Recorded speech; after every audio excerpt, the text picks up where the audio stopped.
الحمد لله رب العالمين، والصلاة والسلام على سيد الأنبياء والمرسلين وعلى آله وصحبه أجمعين. أما بعد، فأعوذ بالله من الشيطان الرجيم. بسم الله الرحمن الرحيم. لئن شكرتم لأزيدنكم. وقال النبي صلى الله عليه وسلم: انظروا إلى من هو أسفل منكم ولا تنظروا إلى من هو فوقكم، فإنه أجدر ألا تزدروا نعمة الله عليكم. آمنت بالله صدق الله العلي العظيم، وصدق رسوله النبي الكريم، ونحن على ذلك من الشاهدين والشاكرين، والحمد لله رب العالمين. بزرگان محترم اور عزیز ساتھیوں، اس سے قبل جمعہ میں قرآن و حدیث کی روشنی میں زندگی راحت بھری گزارنے کا ایک نسخہ اکسیر میں نے بتلایا تھا، اور وہ نسخہ یہ تھا کہ دنیاوی ساز و سامان میں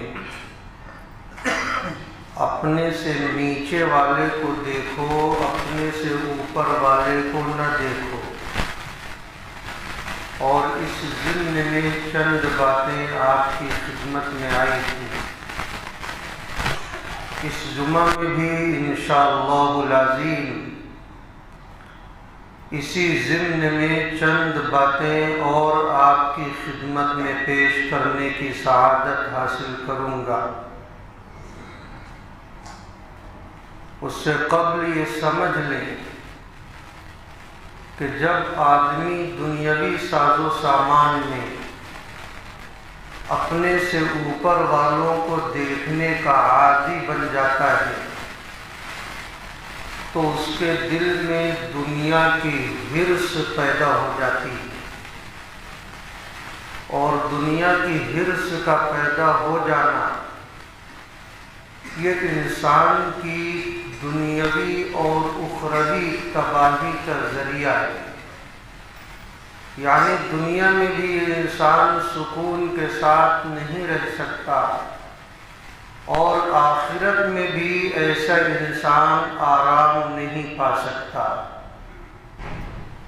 تو اب اندازہ لگائیں کہ دنیا کی ہرس کتنی مہلک چیز ہے. جب یہ اتنی خطرناک شے ہے تو ہمیں اس سے بچنے کی کوشش کرنی چاہیے. حتیٰ کہ دنیا کی ہرس کا ذریعہ جو چیز بنے اس سے بھی ہمیں بچنے کی کوشش کرنی چاہیے. اسی طرح جو آدمی اپنے سے اوپر والے کو دیکھتا ہے تو اس کے دل میں حسد پیدا ہوتا ہے، اور حسد بھی اتنی خطرناک باطنی بیماری ہے کہ جس انسان کی زندگی میں یہ حسد پیدا ہو گیا اس کا سکون غارت ہو گیا. کیونکہ حسد میں انسان خود بخود گھلتا رہتا ہے، مٹتا رہتا ہے، اندر ہی اندر وہ جلتا رہتا ہے، اور ایسی باطنی تکلیف میں رہتا ہے کہ کسی دوسرے انسان کو یہ اختیار نہیں ہوتا کہ اس کی تکلیف کو وہ دور کر دے. حضرت شیخ سعدی شیرازی علیہ الرحمہ بہت بڑے اللہ والے گزرے. فارسی کے اشعار پر کئی کتابیں ان کی ہیں جو درس نظامی میں شامل ہیں. انہوں نے ایک شعر کہا جس کا ترجمہ اور خلاصہ یہ ہے کہ مجھ سے یہ ہو سکتا ہے کہ کسی کے دل کو تکلیف نہ پہنچاؤں، لیکن حسد کرنے والوں کو کیا کروں کہ وہ خود ہی سے تکلیف میں ہے۔ تو حسد ایک ایسی بیماری ہے جس کے اندر پیدا ہو گئی وہ ہمیشہ تکلیف میں رہے گا۔ تکلیف سے اس کا چھٹکارا اسی وقت ہو سکتا ہے جب وہ حسد کرنا چھوڑ دے گا۔ اسی طرح بغض بھی پیدا ہو جاتا ہے،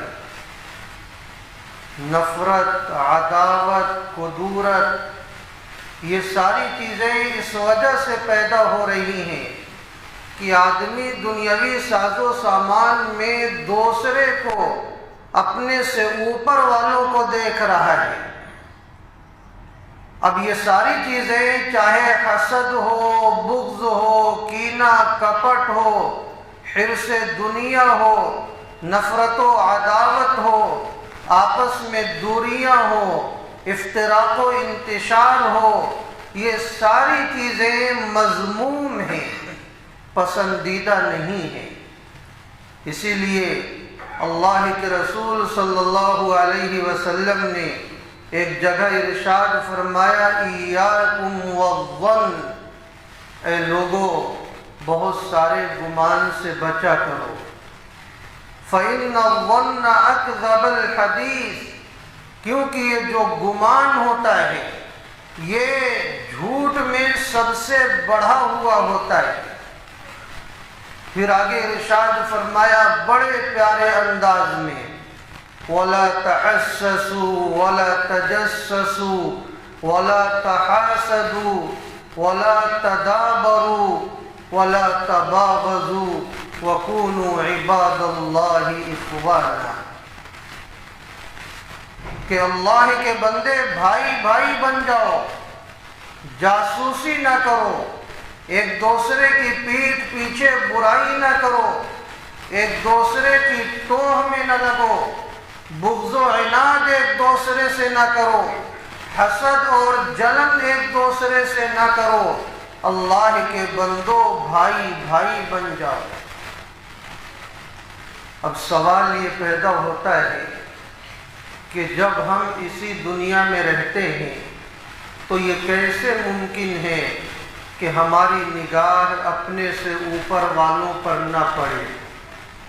ظاہر ہے اس سے آدمی بچ نہیں سکتا، کبھی اپنے سے بڑوں کے ساتھ اٹھنا بیٹھنا ہوگا، کبھی کوئی اور کام ہوگا جس کی وجہ سے دنیاوی ساز و سامان میں اپنے سے اوپر والوں کو دیکھنا پڑے گا، بیٹھنا پڑے گا، رابطہ کرنا پڑے گا۔ یہ کیسے ممکن ہو سکتا ہے کہ ایک آدمی دنیا میں ہو اور پھر اپنے بڑوں کے ساتھ اٹھنا بیٹھنا نہ ہو؟ تو اس کا جواب یہ ہے کہ دیکھو، جو ہی آپ کا اٹھنا بیٹھنا یا آپ کا رابطہ دنیاوی ساز و سامان میں اپنے سے اوپر والوں کو ہو اور دل کے اندر آپ کے حسرت پیدا ہونے لگے کہ کاش میں بھی ایسا ہی بن جاتا، تو پھر فوراً تم اپنا دل و دماغ اپنے سے کمتر لوگوں کی طرف دوڑاؤ۔ اسی وقت فوراً یہ سوچو جو اس کے پاس ہے گرچہ میرے پاس نہیں ہے، لیکن جو کچھ میرے پاس ہے بہت سارے ایسے اللہ کے بندے ہیں کہ ان کے پاس وہ چیز نہیں ہے۔ تو جو حسرت پیدا ہوئی تھی وہ حسرت دھیرے دھیرے ختم ہو جائے گی اور آپ اللہ کے شکر گزار بندے بن جائیں گے۔ اللہ کے رسول صلی اللہ علیہ وسلم نے ایک حدیث پاک میں یہ ارشاد فرمایا، تعیس عبد الدینار والدرہم، کہ جو شخص درہم و دینار کا غلام بن گیا وہ ہلاک و برباد ہو گیا۔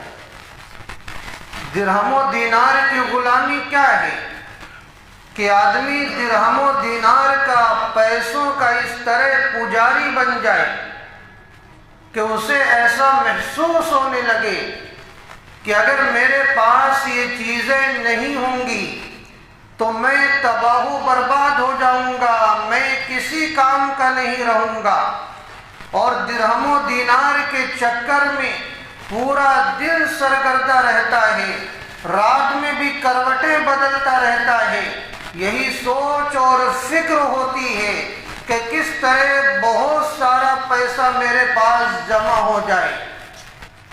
یہ درہم و دینار کی غلامی ہے۔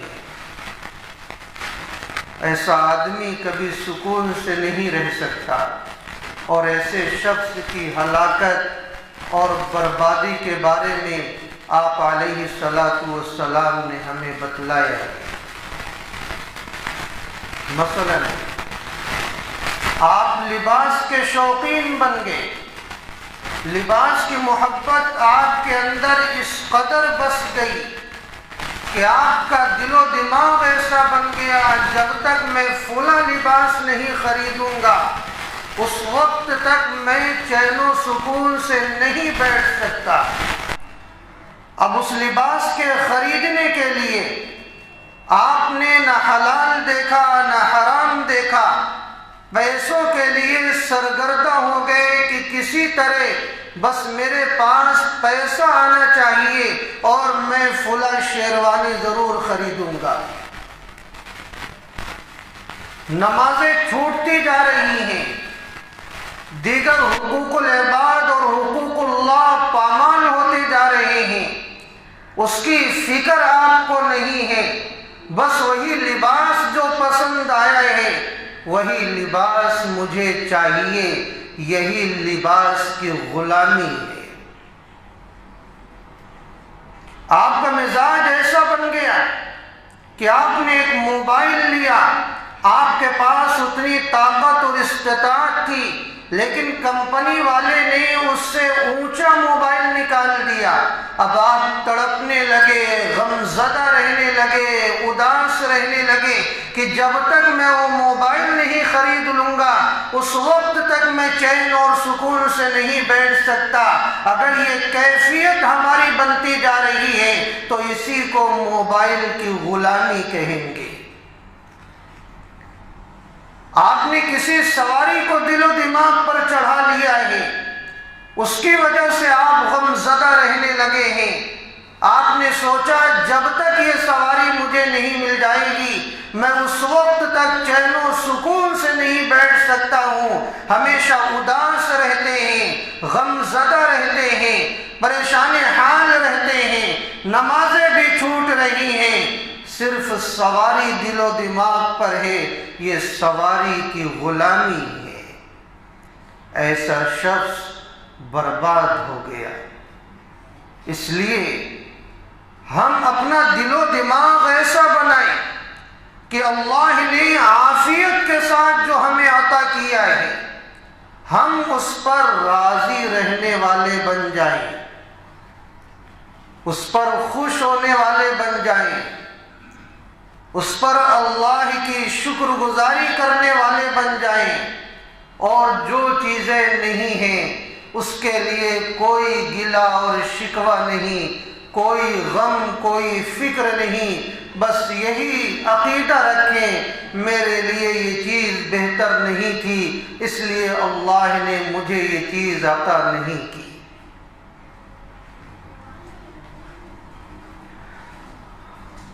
اللہ کے رسول صلی اللہ علیہ وسلم نے شب و روز محنت کر کے حضرات صحابہ رضوان اللہ علیہم اجمعین کا دل و دماغ اسی طرح بنایا تھا۔ حضرات صحابہ رضوان اللہ علیہم اجمعین کا یہ مزاج تھا کہ حلال راستے سے، حلال دائرے میں رہتے ہوئے جو چیزیں آسانی سے کوششوں سے حاصل ہو جاتی اللہ کا وہ شکر ادا کرتے کہ پروردگار عالم آپ کا شکر ہے میرے پاس اتنی صلاحیت نہیں تھی، میرے پاس اتنی طاقت نہیں تھی کہ میں اس چیز کو حاصل کر لیتا، میں نے ذرا سی کوشش کی، آپ کا فضل ہوا، آپ نے یہ نعمت مجھے عطا کی، اے اللہ میں آپ کا شکر ادا کرتا ہوں۔ تو صحابہ ملنے والی نعمتوں پر شکر ادا کرتے اور نہ ملنے والی نعمتوں پر گلہ شکوہ نہیں کرتے، پریشان نہیں ہوتے۔ آپ تاریخ کا ایک واقعہ نہیں بتلا سکتے ہیں کہ حضرات صحابہ رضوان اللہ علیہم اجمعین میں سے کوئی ایک صحابی دنیا کی وجہ سے فکر مند ہو، یا دنیا کی وجہ سے رنجیدہ ہو، یا دنیا کی وجہ سے ٹینشن میں بیٹھے ہوئے ہوں۔ حضرات صحابہ کا یہ مزاج بالکل نہیں تھا، بس جو ہے اللہ کا شکر ہے، کوشش کرنے سے جو چیز مل جائے اللہ کا فضل ہے، جو نہ ملے اسی میں خیر ہے، کوئی گلہ اور شکوہ نہیں ہے۔ اصحاب صفہ کا نام آپ نے سنا ہوگا۔ حضرت ابو ہریرہ رضی اللہ عنہ نے ان کے احوال بیان کیے۔ یہ حضرات اصحاب صفہ صحابہ کرام رضوان اللہ اجمعین کی وہ جماعت ہے جنہوں نے اپنی پوری زندگی علوم دین کے حصول کے لیے وقف کر دی تھی۔ مسجد نبوی میں وہ رہا کرتے تھے۔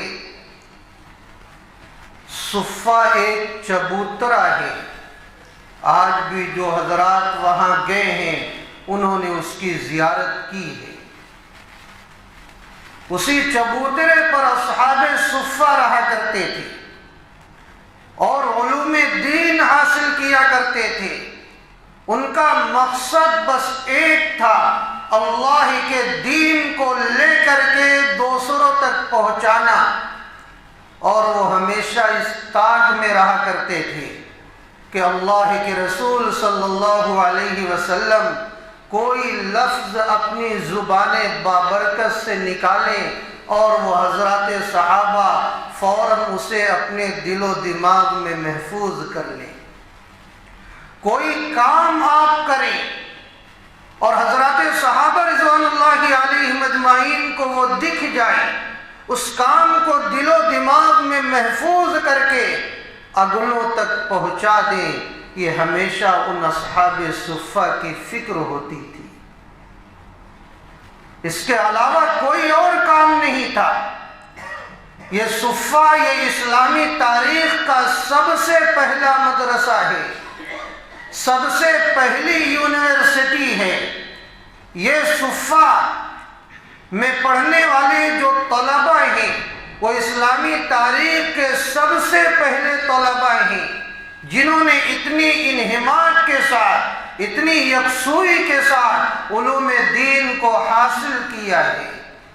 کوئی نصاب تعلیم متعین نہیں تھا اور نہ کوئی وقت متعین تھا، بس یہ اصحاب صفہ اس انتظار میں رہا کرتے تھے کہ کب سرور کونین حضرت محمد الرسول اللہ صلی اللہ علیہ وسلم تشریف لائیں اور آپ کچھ علمی باتوں کو بیان کریں اور ہم اسے سیکھ لیں۔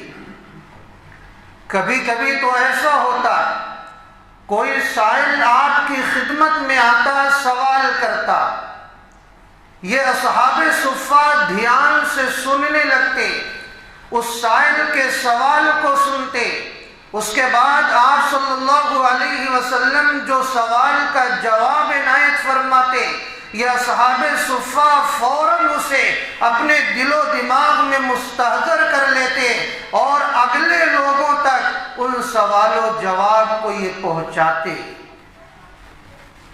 اور کبھی کبھی ایسا بھی ہوتا تھا کہ آپ صلی اللہ علیہ وسلم بذات خود کسی سے معاملہ کرتے، وہ معاملہ اصحاب صفہ دیکھا کرتے کہ آپ کا طریقہ کار کیا ہے، اس کے بعد اسے اپنے دل و دماغ میں بساتے اور پھر اسی طرح کا معاملہ وہ اصحاب صفہ کیا کرتے اور لوگوں کو بتلایا کرتے کہ آپ صلی اللہ علیہ وسلم نے ایسا معاملہ کیا ہے اور یہ طریقہ ہے۔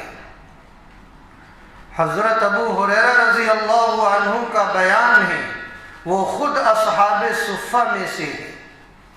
فرماتے ہیں کسی ایک صحابی کے پاس دو کپڑا نہیں ہوتا کہ وہ اپنے سینے کو بھی ڈھک لے اور ناف کے نیچے حصے کو بھی ڈھک لے۔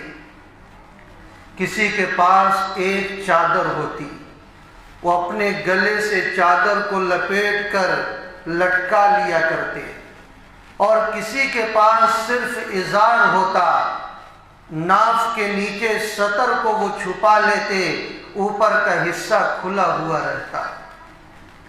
یہ قسم پرسی کا عالم تھا۔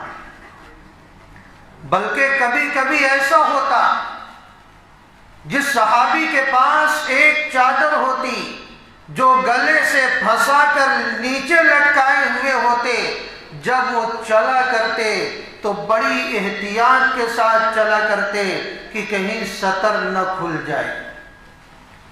ایسا غربت کا زمانہ تھا۔ میں اس وجہ سے ان واقعات کو بیان کر رہا ہوں تاکہ آج جو دنیا کی محبت ہمارے دلوں میں بستی جا رہی ہے اور ہمارا یہ عقیدہ بنتا جا رہا ہے کہ ہمارے پاس تو کچھ نہیں ہے، نعوذ باللہ اللہ نے ہمیں فلاں چیز نہیں دی، فلاں چیز نہیں دی۔ آپ ذرا سوچیں، یہ حضرات صحابہ ہیں، اللہ کے کتنے خاص بندے ہیں اور اللہ نے انہیں کن حالتوں میں رکھا ہے، پھر بھی وہ شکر گزار تھے، اور آج ہم کس حالت میں ہیں پھر بھی ہم ناشکرے ہیں۔ کھانے کے لیے ایک ستون ہے چبوترا کے پاس، تو اس ستون پر کھجور کے خوشے لٹکا دیے جاتے۔ یہ صحابہ ان کھجور کو حاصل کرتے اور کھاتے، اپنی بھوک مٹاتے۔ لیکن کبھی کبھی ایسا ہو جاتا کہ اس ستون پر کوئی چیز نہیں رہتی، کھانے کے لیے کوئی سامان نہ ہوتا، بھوک سے یہ صحابہ بلبلا رہے ہوتے تھے، پیاس سے تڑپ رہے ہوتے تھے، لیکن کھانے پینے کی کوئی اشیاء میسر نہ ہوتی۔ حضرت ابو ہریرہ رضی اللہ عنہ کا بیان ہے کہ میرے ساتھ یہ واقعہ پیش آیا کہ ایک مرتبہ بھوک کی شدت نے بہت تڑپایا، میں بھوک سے نڈھال ہو گیا، کمزور ہو گیا، میں مسجد نبوی کے دروازے پر آ کر بھوک کی وجہ سے گر گیا۔ لوگوں نے یہ سمجھا کہ ابو ہریرہ کو مرگی کا دورہ پڑ گیا ہے، اور گزرنے والے وہاں سے میری گردن پر اپنا پاؤں رکھتے اور چلے جاتے، کیونکہ عرب کا یہ دستور تھا کہ جب کسی پر مرگی کا دورہ آتا تھا تو اپنا پیر اس کی گردن پر رکھا کرتے تھے اور اس میں افاقہ ہو جاتا تھا۔ لوگ یہ سوچتے تھے کہ ابو ہریرہ کو مرگی کا دورہ پڑا ہے اور اپنا پیر رکھ رکھ کر جایا کرتے۔ لیکن حضرت ابو ہریرہ رضی اللہ عنہ نے قسم کھا کر کہا، واللہ ما بی الا الجوع، کہ خدا کی قسم مجھ پر مرگی کا دورہ نہیں پڑتا تھا، میرے اوپر غشی مرگی کی وجہ سے طاری نہیں ہوتی تھی، بلکہ مجھے بھوک کی شدت تڑپا دیتی تھی، میں بھوک کی وجہ سے نڈھال ہو جاتا تھا، جس کی وجہ سے میں زمین پر گر جایا کرتا تھا۔ لوگ یہ سمجھتے تھے کہ مرگی کا دورہ پڑا ہے۔ میرے بھائی، یہی حضرت ابو ہریرہ رضی اللہ عنہ ہے جنہوں نے بھوک کو برداشت کیا ہے، فاقوں کو برداشت کیا ہے، تکلیفوں کو جھیلا ہے، اس کے باوجود اللہ کے نبی علیہ السلام نے جس دین کو لے کر کے آئے تھے، جس دین کو پہنچانے کی آپ نے فکر کی، اس دین کو اپنے دل و دماغ میں ابو ہریرہ رضی اللہ عنہ نے بسایا ہے، اور 5364 احادیث حضرت ابو ہریرہ رضی اللہ عنہ نے اس امت کے درمیان میں بیان فرمائی۔ کتنا بڑا احسان ہے حضرت ابو ہریرہ رضی اللہ عنہ کا۔ آج اگر آپ احادیث نہ پہنچاتے تو ہم تک اللہ کے رسول صلی اللہ علیہ وسلم کی تعلیمات کیسے پہنچتی؟ ان بوریا نشینوں نے بھوکے رہ کر بھی رسول اکرم صلی اللہ علیہ وسلم کی تعلیمات کو زندہ کیا ہے۔ آج ہمارا پیٹ بھرا رہتا ہے، 3 وقت ہم کھانا کھاتے ہیں، اچھے سے اچھا لباس پہنتے ہیں، بھوک کا احساس ہی نہیں ہوتا کہ کھانے کا وقت آ جاتا ہے، اور ہر ایک کے گھر میں کوئی نہ کوئی چیز دستیاب ہوتی ہے، وہ شکم سیری حاصل کر لیتا ہے، پیاس لگتی ہے، اچھے سے اچھا شربت ہم نوش کرتے ہیں، لیکن اس کے باوجود ہم ناشکرے بن گئے۔ ایسا لگتا ہے کوئی چیز ہمارے پاس نہیں، جب دیکھو گلہ اور شکوہ ہے، زبان پر شکایت ہے، کبھی الحمدللہ زبان سے نکلنے کے لیے تیار نہیں۔ میرے بھائی، سوچنے کی بات ہے، اللہ کو ہم کیا جواب دیں گے اگر نعمتوں کے بارے میں اللہ نے ہم سے سوال کر لیا؟ آج ہم اپنے سے اوپر والوں کو دیکھتے ہیں، نیچے والوں کو دیکھنا شروع کر دیں، آپ کی زندگی بہتر ہو جائے گی، آپ شکر گزار بندے بن جائیں گے۔ ایک مرتبہ حضرت ابو ہریرہ رضی اللہ عنہ بھوک کی شدت نے تڑپائی، گھر سے باہر نکل گئے۔ راستے میں حضرت ابو بکر صدیق رضی اللہ عنہ اور حضرت عمر بن خطاب رضی اللہ عنہ سے ملاقات ہوئی۔ حضرت ابو ہریرہ رضی اللہ عنہ نے سوال کیا کہ آپ دونوں یہاں کیسے؟ اس وقت آپ باہر ٹہل رہے ہیں۔ ان حضرات نے جواب دیا کہ بھوک نے ہمیں ستایا ہے، ہم گھر سے باہر نکل آئے۔ ابھی یہ تینوں حضرات تھے کہ اتنی دیر میں ان کی نگاہوں نے دیکھا کہ ان کی طرف سرور کائنات حضرت محمد الرسول اللہ صلی اللہ علیہ وسلم کی شخصیت جلوہ گر ہو رہی ہے۔ جب اللہ کے رسول صلی اللہ علیہ وسلم قریب پہنچے تو آپ نے سوال کیا حضرات صحابہ رضوان اللہ علیہم اجمعین سے کہ آپ لوگ اس وقت یہاں کیا کر رہے ہیں؟ ان کی طرف سے یہ جواب ملتا ہے کہ بھوک نے ہمیں ستایا ہے، ہم گھر سے باہر نکل گئے ہیں کہ کہیں مزدوری کرنے کی نوبت آ جائے تاکہ ہم مزدوری کر لیں اور اپنا پیٹ بھر لیں، اسی ارادے سے ہم یہاں نکل آئے ہیں۔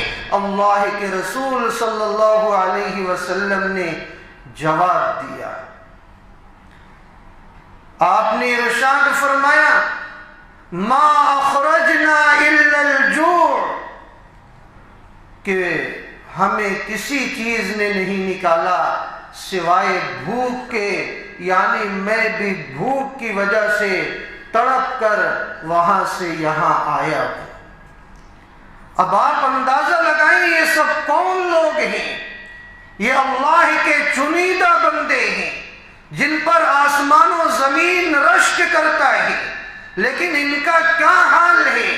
کیا اللہ کو لطف آتا تھا ان حضرات صحابہ کو بھوکا رکھنے میں؟ کوئی نہ کوئی تو مصلحت ضرور تھی، بھوک سے تڑپ رہے ہیں۔ اللہ کے رسول صلی اللہ علیہ وسلم نے ان حضرات صحابہ سے کہا کہ ایسا کرو، چلو ہمارے دوست ہیں، ان کا باغ ہے، وہاں چلتے ہیں، کھانے پینے کی کوئی چیز میسر ہو جائے گی۔ اللہ کے رسول صلی اللہ علیہ وسلم لے کر گئے۔ جب وہاں پہنچے تو پتہ چلا کہ ان کے دوست کہیں گئے ہیں اور ان کی اہلیہ موجود ہیں۔ اہلیہ نے جب آپ صلی اللہ علیہ وسلم کا دیدار کی تو بہت زیادہ خوش ہو گئی اور اپنی سعادت مندی سمجھنے لگی اور یہ کہنے لگی کہ آپ حضرات یہاں تشریف رکھیں، میزبانی میرے ذمے ہے، میں ابھی بکری ذبح کر کے لاتی ہوں۔ آپ صلی اللہ علیہ وسلم نے ارشاد فرمایا کہ جو بکری دودھ دیتی ہو اس کو ذبح نہ کرنا۔ تو اس عورت نے کہا کہ ہاں میرے پاس اس کے علاوہ بکری ہے، میں وہ بکری ذبح کر کے لاتی ہوں۔ وہ گئی، بکری ذبح کر کے گوشت تیار کر کے لائی اور اس کے بعد تازہ تازہ کھجوریں بھی لائی، ٹھنڈا پانی بھی لائی کہ حضرات صحابہ رضوان اللہ علیہم اجمعین نے اسے تناول کیا، اور اللہ کے رسول صلی اللہ علیہ وسلم بھی شریک ہیں۔ تازہ گوشت بھی کھایا، تازہ کھجوریں بھی میسر ہوئیں، ٹھنڈا پانی بھی نصیب ہوا اور درخت کا سایہ بھی اللہ نے عطا کیا۔ اسے حاصل کرنے کے بعد الحمدللہ اللہ کا شکر ادا کیا۔ لیکن آپ صلی اللہ علیہ وسلم نے فوراً تربیت فرمائی اور آپ نے حضرات صحابہ سے یہ کہا کہ دیکھو اللہ نے ہمیں گوشت بھی عطا کیا، کھجوریں بھی عطا کی، ٹھنڈا پانی بھی عطا کیا، درخت کا سایہ بھی عطا کیا، اللہ کا اس پر شکر ہے۔ لیکن یہ وہی نعمتیں ہیں جن نعمتوں کے بارے میں اللہ اپنے بندوں سے سوال فرمائیں گے، لَتُسْأَلُنَّ يَوْمَئِذٍ عَنِ النَّعِيمِ، کہ میں نے تمہیں جو نعمتیں عطا کی تھیں تم نے ان نعمتوں کو کیسے استعمال کیا، یہ سوال ہوگا۔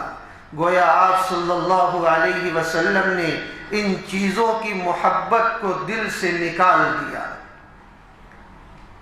کہ دنیا میں رہنا ہے، دنیا کی چیزوں کو استعمال کرنا ہے، لیکن اس کی محبت کو دل میں بسانا نہیں ہے۔ کس طرح نہیں بسانا ہے؟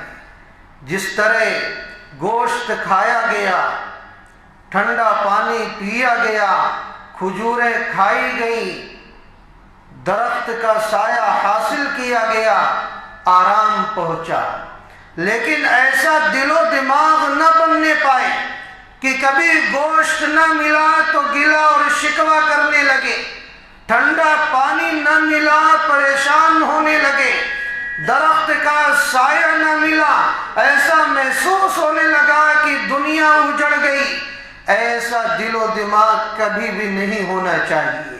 اگر ایسا دل و دماغ بن گیا تو یہ سمجھ جائیے کہ دنیا کی محبت دل میں بستی جا رہی ہے۔ اللہ کے رسول صلی اللہ علیہ وسلم ایک جگہ تشریف لے جا رہے تھے۔ ایک صحابی اپنی جھوپڑی کو مرمت کر رہے تھے۔ آپ صلی اللہ علیہ وسلم نے سوال کیا، اس صحابی نے یہ جواب دیا کہ یہ جھوپڑی بوسیدہ ہو گئی تھی، کمزور ہو گئی تھی، اس لیے میں مرمت کر رہا ہوں۔ آپ نے مرمت سے منع نہیں کیا، بلکہ آپ نے ارشاد فرمایا کہ میں آنے والی موت کو اس سے پہلے دیکھ رہا ہوں۔ کیا مطلب ہے؟ یعنی جھوپڑی کی مرمت کرنا منع نہیں، لیکن مرمت کرتے وقت دل و دماغ میں یہ بات رہنی چاہیے کہ میں اس جھوپڑی میں ہمیشہ رہنے والا نہیں ہوں، اس جھوپڑی سے مجھے گزر کر جانا ہے، عالم آخرت کی طرف جانا ہے، اور وہاں کی جو کمزوریاں ہیں اس کمزوری کو بھی دور کرنے کی فکر کرنی چاہیے، جس طرح جھوپڑی کی کمزوری کو دور کرنے کی فکر ہو رہی ہے۔ یہی پیغام دیا گیا۔